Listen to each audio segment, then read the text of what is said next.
নমস্কার বন্ধুরা, আমার চ্যানেলে তোমাদের সকলকে স্বাগত জানাই। আমার আজকের রেসিপি করলার নিরামিষ চাপড় ঘন্ট। এই রেসিপিটাই আজ আমি তোমাদের সঙ্গে শেয়ার করব। করলার চাপড় ঘন্ট তৈরি করার জন্য করলাটাকে এরকম সরু লম্বা করে কেটে নিয়েছি আর বীজটা ফেলে দিয়েছি। একটা বড় আলু এরকম সরু লম্বা করে কেটে নিয়েছি। আলু আর করলা ধুয়ে পরিষ্কার করে নিয়েছি। একটা রোস্ট করা মশলা তৈরি করে নেব। 1 চামচ নিয়েছি পাঁচফোড়ন, 1 চামচ কালো সর্ষে আর 2টো শুকনো লঙ্কা। এই গরম করে কম আঁচে মশলাটাকে রোস্ট করে নিচ্ছি। রোস্ট করা মশলাটা পাউডার করে নিয়েছি। এখন ঢাকা দিয়ে রাখছি, না হলে মশলার সুন্দর গন্ধটা বেরিয়ে যাবে। চাপড় ঘন্টের চাপড় তৈরি করার জন্য আমি একটা বাটিতে বড় চামচের 5 চামচ বেসন নিয়েছি। বেসনটাকে ঘন করে গুলে নিয়েছি। এবার দিয়ে দিলাম আন্দাজ মতো নুন, 1/2 চামচ হলুদ গুঁড়ো, 1/2 চামচের একটু বেশি লাল লঙ্কার গুঁড়ো আর 1/2 চামচ জোয়ান গুলে রাখা বেসনের মধ্যে দিয়ে দিলাম।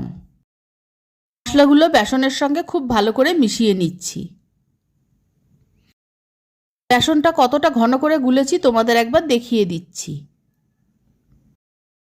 গরম কড়াইতে 1 চামচ সাদা তেল দিয়েছি। সাদা তেলটা খুন্তি দিয়ে কড়াইয়ের গায়ে ভালো করে মাখিয়ে দিচ্ছি। গুলে রাখা বেসনটা কড়াইয়ের ঠিক মাঝখানে দিয়ে দিলাম আর আঁচটা আমি এখন কমিয়ে দিয়েছি। তোমরা এটা ডালবাটা দিয়েও করতে পারো। এবার বেসনটা আমি কড়াইয়ের গায়ে একটু হাত দিয়ে ছড়িয়ে দিলাম। একটু মোটা করে ছড়িয়ে দিতে হবে। 3-4 মিনিটের মধ্যে চাপড়ের একটা দিক হয়ে গেছে। আমি উল্টে আরেকটা দিক ভেজে নিচ্ছি আর গ্যাসের আঁচটা আমি এই সময় কমেই রেখেছি। আরেকটা দিক হয়ে গেছে, আমি তুলে নিচ্ছি। 1 চামচ সাদা তেল দিয়ে দিয়েছি আর ফোড়নের জন্য নিয়েছি 1 চামচ পাঁচফোড়ন, একটা শুকনো লঙ্কা আর একটা তেজপাতা। ফোড়নটা একটু ভেজে নেওয়ার পর করলাগুলো কড়াইতে দিয়ে দিলাম। করলাগুলো মিনিট খানেক নাড়াচাড়া করে নেওয়ার পর কেটে রাখা আলুগুলো দিয়ে দিলাম। এবার আলু আর করলা একসঙ্গে ভেজে নেব। করলা আলুটা কিছুক্ষণ ভেজে নেওয়ার পর দিয়ে দিলাম একটা টুকরো করে কেটে রাখা টমেটো আর কয়েকটা চেরা কাঁচা লঙ্কা। বড় চামচের 1/2 চামচের একটু বেশি আদা বাটা দিয়ে দিলাম। 1 চামচ হলুদ গুঁড়ো আর 1 চামচ জিরে গুঁড়ো দিয়ে দিলাম। খুব বেশি মশলা এই রান্নায় লাগে না। মশলা আর করলা আলু কিছুক্ষণ কষিয়ে নিচ্ছি। মশলাটা ভালো মতো কষানো হয়ে গেছে। এবার জল দিয়ে দিলাম। জলটা একটু বেশি পরিমাণে দেব যাতে করলা আলুগুলো ভালো মতো সিদ্ধ হয় আর চাপড় দেওয়ার পরে চাপড়েও খানিকটা জল টেনে নেবে।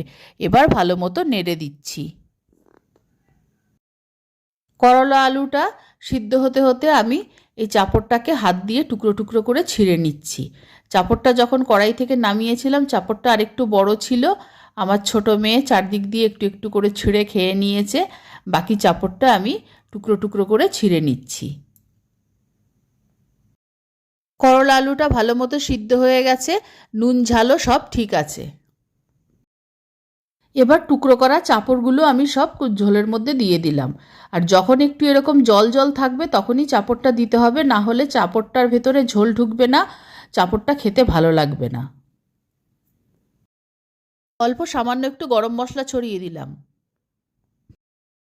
এবার রোস্ট করা মশলার পাউডারটা ছড়িয়ে দিলাম। এই মশলাটাও একটু জল জল থাকতে দিতে হবে। স্বাদটা ব্যালেন্স করার জন্য অল্প চিনি মিশিয়ে দিলাম। এই সময় তোমরা একটু ঘি ব্যবহার করবে, আমি ঘিটা স্কিপ করলাম। একবার সব কিছু ভালো মতো নেড়ে মিশিয়ে দিচ্ছি আর বাড়তি জলটা শুকিয়ে নিলেই আমার রান্নাটা হয়ে যাবে। বাড়তি জলটা শুকিয়ে গেছে, তৈরি হয়ে গেছে করলার চাপড় ঘন্ট। আমি নামিয়ে নিচ্ছি। আমার এই রেসিপি ভালো লাগলে আমার চ্যানেলকে সাবস্ক্রাইব করার, লাইক করার, শেয়ার করার অনুরোধ রইল। আর আমার নতুন পুরনো সকল বন্ধুদের আন্তরিক ধন্যবাদ ও ভালোবাসা জানিয়ে আমি আমার ভিডিও শেষ করছি। সকলকে অনেক অনেক ধন্যবাদ ও ভালোবাসা রইল।